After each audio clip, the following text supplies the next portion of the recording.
ahead and get into Miss SoHoKaren because I've been so interested to drag this story.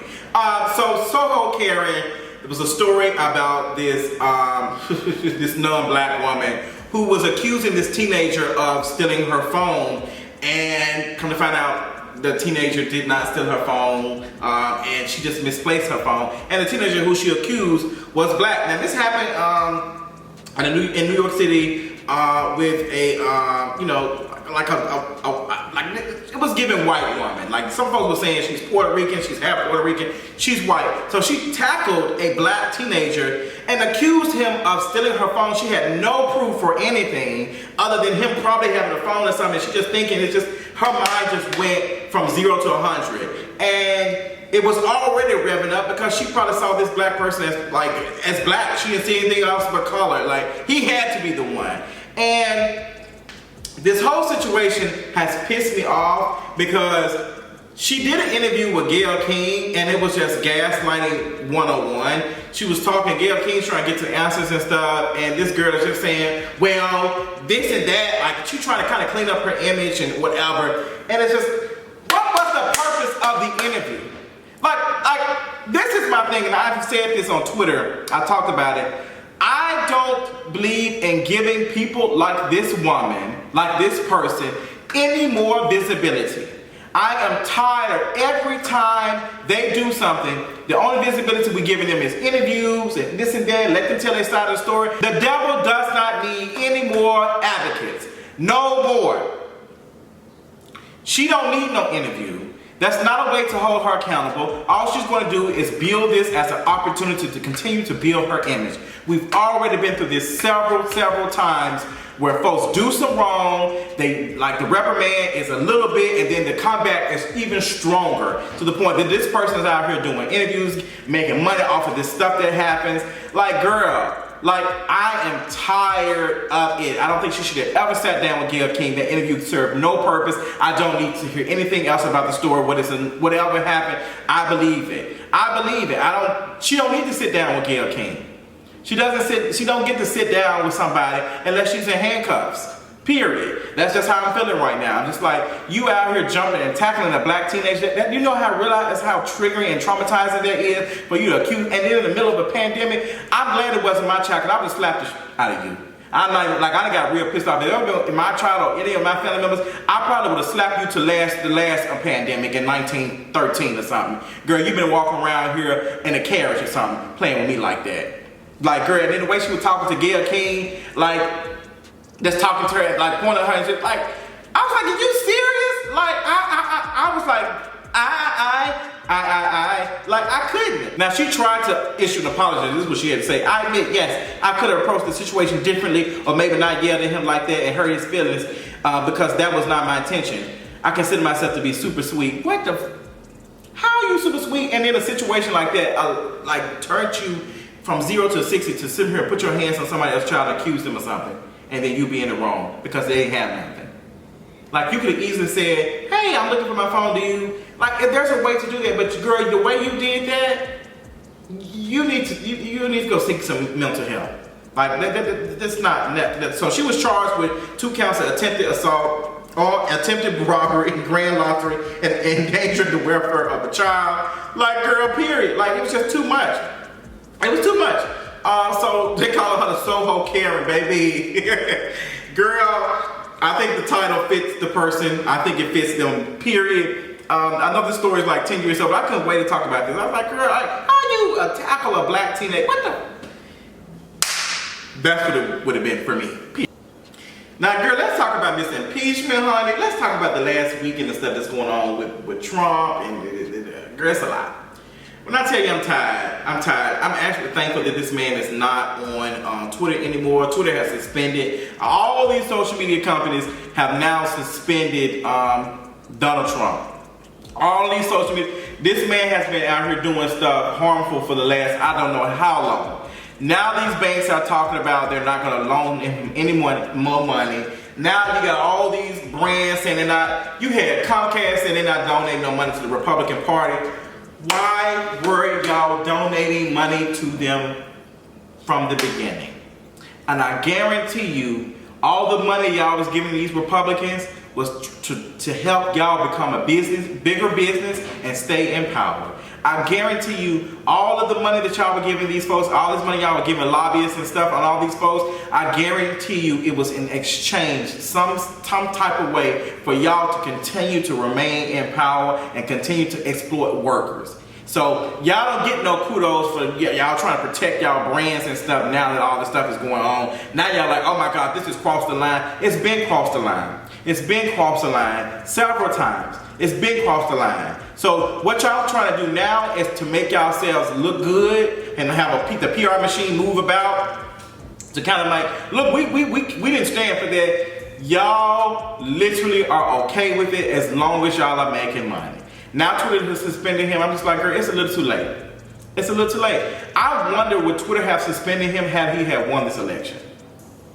Because he would have been doing the same thing.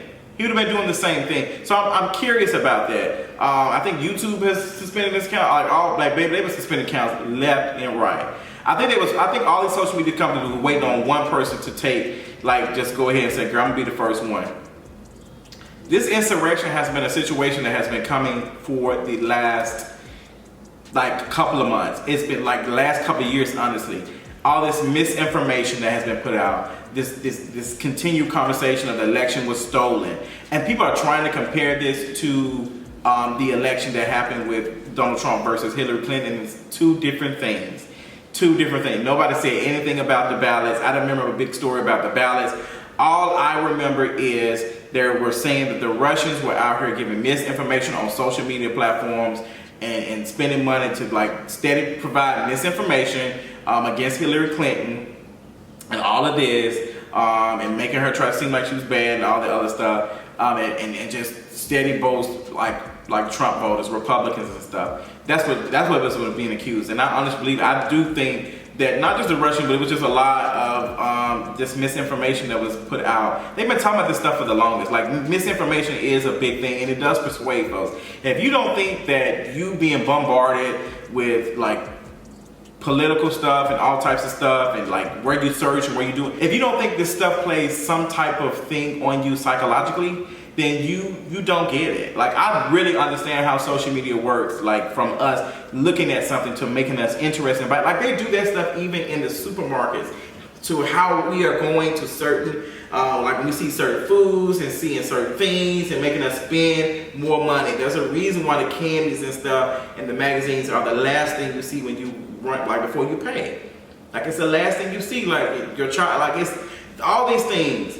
These folks who come up with these things do this stuff because they have studied the mind. So it wouldn't surprise me if that has something to do, if they found out how to tap social media to make us, vote a particular way, or to make us more interested in voting this time. So I definitely get it. These people make money off of that. So these were two different things. And now Trump has been out here saying that the ballots were being stolen, they were being thrown in the trash, all this misinformation on top of misinformation. And now these folks really believe that this election was stolen. And a lot of it is they just looking for an excuse because black folks showed up. Non-white folks showed up at the polls. They came out and they voted. They did it in Georgia. They turned Georgia completely blue. I don't know how long it's gonna last, but baby, Georgia elected 2 Democratic senators. One in a special election and one in, I don't know if this has ever been done. Folks was ain't no way in the hell. There was plenty of money that was spent on this campaign in Georgia. Don't I know it, because I was getting text messages every day. It was annoying. So black folks showed up. Black folks, all these folks, they showed out to they said they are sick of the Republican Party. They sick of it. And you had Georgia, all the folks was on the ground registering folks to vote. All the people that not just Stacey Abrams, I think it was Natasha Brown. All these folks were out here getting black folks registered. They was making sure that black folks had a plan to vote, not just voting, but just a plan to get there. They was out here mobilizing, and that grassroots stuff they have definitely got to tap into, because that really helped them turn Georgia blue. Now these Republicans in Georgia's legislator, they gonna come out with some type of way to keep black folks from voting. They've already started talking about that, because if you make it easy for vote, you get more people to vote. The harder you make, ain't nobody gonna stand in no damn line. I'm not standing in no damn line 6 hours to vote. I'm just not. I'm not standing in line no 3-4 hours. Call me what you want, but I'm not gonna stand in the line no 4 hours. I'm not gonna be proud to stand in the line for no 4 hours. There's no damn way in the hell I need to be standing in line no 4 hours. I got shit to do. We have whole 8-hour work days. Now, if you had a 2-3 hour work day, yes, I'll probably stay in line longer. But ain't nobody saying, folks ain't got time to be standing in line no 4 hours, missing no coin, and we already living check to check. What the hell is y'all talking about? Girl, get it together. So that the impeachment has passed in the House. We got the next step is moving on to the Senate. When they gonna move the articles of impeachment to the Senate? Are they gonna do it during Biden's term? The first 100 days? They're gonna wait till after 100 days to pass on the stuff. Like, what's the next thing? I ain't interested in none of this healing stuff. I want trial by combat. Okay, period. That's what y'all was saying. I want trial in the Senate. I want conviction in the Senate. I want removal from office. I want Barr from running again. I want all these things. I want Republicans who was out here feeding this stuff to be banned. I want to see some of it. And are we gonna probably get it? Who knows? Who knows what the hell? This is a white supremacist structure system. Who knows what the hell is going to happen? But it's a mess. It's been really making me feel some type of way, and I've just been kind of like watching it and seeing how, what's next. But tomorrow is inauguration day. Child, they done turned the United States Capitol into bed. It's so interesting watching it because they just like they keep. Oh my gosh, I would never thought that this would look like Baghdad. It looks like we ain't no different. We ain't no different. Actually, another country needs to be coming in and taking over because all like we want to talk about what's going on in China and they poverty. Have you not seen what's going on in Atlanta? Have you not seen what's going on in DC? Like, y'all talking about all these soldiers in DC sleeping in the Capitol. Y'all got folks sleeping next to monuments in DC. What the hell? Like, it's just, ooh. Help me, help you. So girl, I will be watching the inauguration tomorrow, but I will be getting my toes done tomorrow too, period. Me and my mom gonna get our toes done. Yeah, so girl, the 20th is gonna be something interesting, child. I'm gonna keep y'all updated and let y'all know. But let's move on to some other stuff, girl. Let's talk about Miss Laura Harvey. I'm gonna give y'all a real quick, let me give y'all a standalone video on this. Miss Laura Harvey and this, I am happy for Miss Laura Harvey. She got all the Infinity Stones, she dated all of the beings. She out here doing things. Now, this whole thing with Michael B. Jordan, baby, I don't believe, I ain't believing none of that, baby. It's giving PR machine realness. That is the PR machine for me. And some folks pressed about it. It's giving PR machine. Now, there's been rumors going around. They're saying that they have a deal with the Shade Room to have exclusive access to their photos and pictures and stuff. And that, that they're doing this to help Michael B. Jordan's image with black women because he got a movie coming out. I don't care if it's a rumor. I believe it because something in the milk ain't clean. And considering that Michael B. Jordan described himself liking milk as to liking white women, I don't believe this storyline at all. I don't believe they date seriously. I believe they friends. I believe they got a situationship going on to help visibility for both of them. It is beneficial for Laura Harvey because it boosts her visibility, and for Michael B. Jordan, it cleans up his image of chasing White Walkers. So that's just all, like, girl, I don't believe none of that. Like, all this stuff that's been, like, these pictures and stuff, it's giving very much. Some folks say, well, I mean, it's no different than other celebrities taking photos, doing photos. It's completely different. Completely different. When we see celebrities, like, photographers catching them and stuff, it don't be like this, girl. Like, come on. I don't know what y'all, I don't know what the hell. If it is a PR stunt, what's wrong with that? Like, y'all out here about to combust in flames because folks is out here saying it's a PR stunt, which it is. All this shit is a PR stunt. I just don't understand why folks are so invested in saying that it's not a PR stunt. Like, are you getting paid to say that it's not? Are you getting paid? Like, is Laura Harvey giving you some Infinity Stones? Is she empowering you with with energy or some shit? I don't understand why. It's all, like, it's just, and oh God forbid, girl, they were so pressed last week when the conversation came up about Laura Harvey not being, her being light-skinned. Girl, they were so mad. They was like, she's not light-skinned. She ain't light-skinned. They were so pressed, boobs. What difference does it make? She ain't dark-skinned. She ain't got no big wide-ass nose. She ain't got no big-ass lips. futurism. Y'all want to praise these black men for dating black women, and then when you look at it, it's just like, are you gonna date any black women that, like, everybody you date have the same bone structure, the same lip structure, the same hair texture? Like, it just so happened that this one is a little bit darker. So when we talk about colorism, I'm just confused if folks talking about well, Lord Harvey is not light skinned. Then is she dark skinned? So what the fuck what difference does it make when you saying that? What difference did you make when we talk about colorism? And you out here like, y'all don't, like, folks really don't understand it because they would do everything. Well, she's not light skinned because this is light skinned. She's not dark skinned. She's not dark skinned.